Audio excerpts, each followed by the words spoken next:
Posveti se sebi, iskupljaj vrijeme i čuvaj ga. Vrijeme koje su ti dosad drugi oduzimali, otimali ga, ili je samo nedostajalo, ili ti je čak i samo bježalo. Budi uvjeren da stvari stoje ovako kako ti ja pišem. Jedan dio vremena nam se otima, jedan dio opet neprimjetno bježi, a jedan dio nam se opet jednostavno izmakne iz ruku. Ali je najsramniji onaj gubitak koji nastaje zbog naše nebrige i nemarnosti. Ako sve to bolje posmatraš, vidjet ćeš da najveći dio života prođe onima koji čine zlo, jedan veliki dio opet onima koji ništa ne rade, a čitav život svima onima koji rade sve drugo, samo ne ono što bi morali. Možeš li mi pomenuti ikoga da vremenu pripisuje i pridaje neku vrijednost, da cijeni dan, da je svjestan toga kako svakoga dana umire? Mi, naime, griješimo u tome što smrt posmatramo kao da nas očekuje tek u budućnosti, a zapravo njen veći dio je već prošao, jer ono života koliko je već iza nas pripada smrti.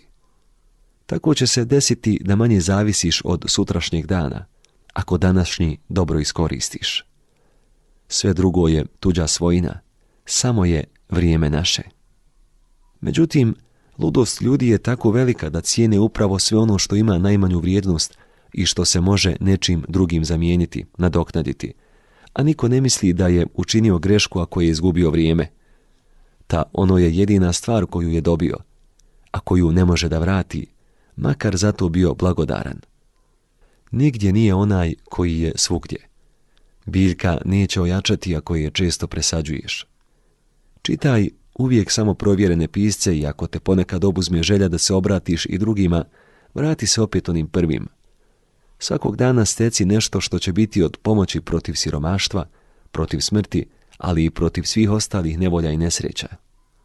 Divna je stvar zadovoljno siromaštvo. Nije siromašan onaj koji ima suviše malo, nego onaj koji želi više.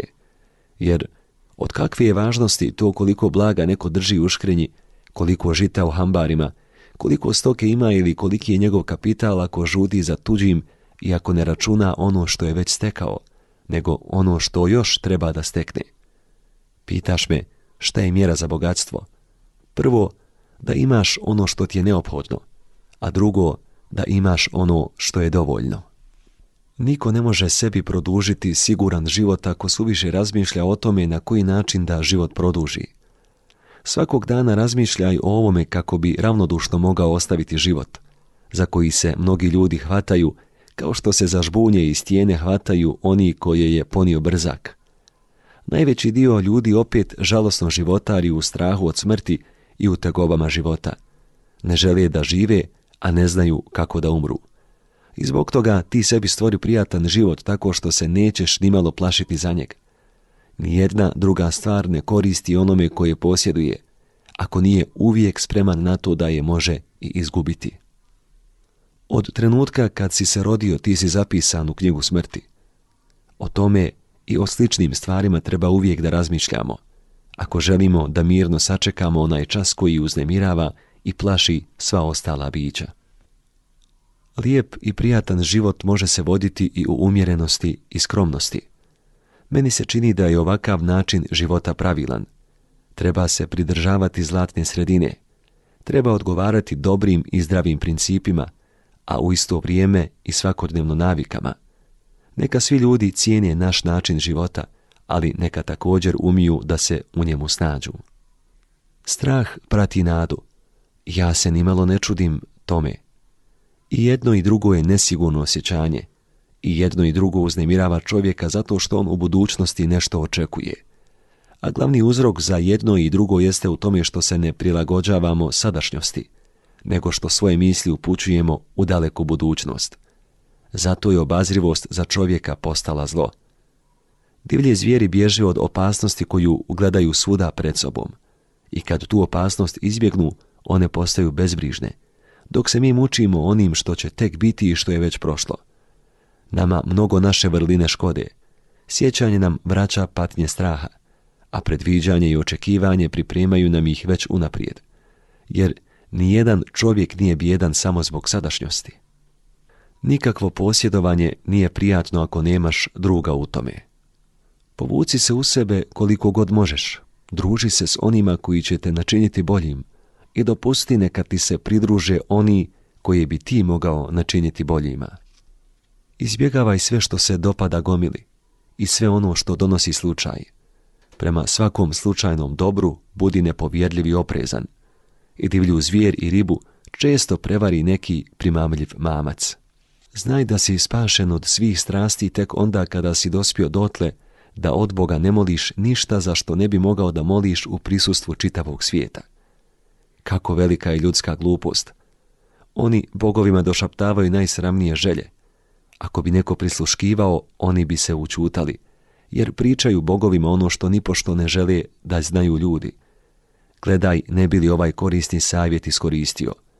S ljudima živi tako kao da te posmatra Bog, a s Bogom opet razgovaraj kao da te ljudi slušaju. Nemoj biti nesretan prerano, jer to, čega se sada plašiš, možda se nikad neće dogoditi, a sigurno se još nije ni dogodilo. Čovjek nema ništa od života i nema kraja njegovoj bijedi ako se plaši svega čega samo može da se plaši. Tu treba da pomažu razum i mudrost. Snagom svog duha prezri strah, pa makar kako očigledan bio. A ako nije tako, onda jednu grešku tjeraj drugom, a svoj strah ublažavaj nadanjem. Dobro, dakle, razmisli o onome čemu se nadaš i čega se plašiš. I kad sve bude nesigurno, budi naklonjen samom sebi i vjeruj u ono što ti je milije. Neprestano misli na to šta si već postigao. I kad budeš vidio koliko ih je već živjelo prije tebe, pomisli na to koliko će ih doći poslije tebe. Ako želiš da budeš zahvalan bogovima i svom životu, misli na to koliko si ljudi već nadmašio. A što da te se ostali tiču? Ti si samoga sebe savladao. Odredi sebi granicu preko koje ne možeš prijeći ni kad bi to želio. Ako budeš živio prema prirodi, nikad nećeš biti siromašan. A ako budeš živio prema svom uobraženju, nikad nećeš biti bogat. Priroda traži malo, a uobraženje beskrajno mnogo. Odakle znaš da li možda već nemaš suviše?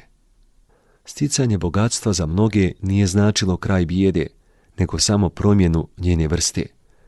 Isto ono što čini da teško podnosimo siromaštvo, čini i bogatstvo teškim. Kao što je svejedno da li ćeš bolesnika staviti na drveni ili na zlatni krevet, jer ga time ne oslobađaš bolesti, isto je tako svejedno da li bolesna duša boluje u bogatstvu ili u neimaštini, jer svuda je prati njeno zlo. Velika stvar ne može imati malu cijenu. Razmisli dobro. Da li više voliš da ostaviš sebe ili ipak nešto od svojih stvari?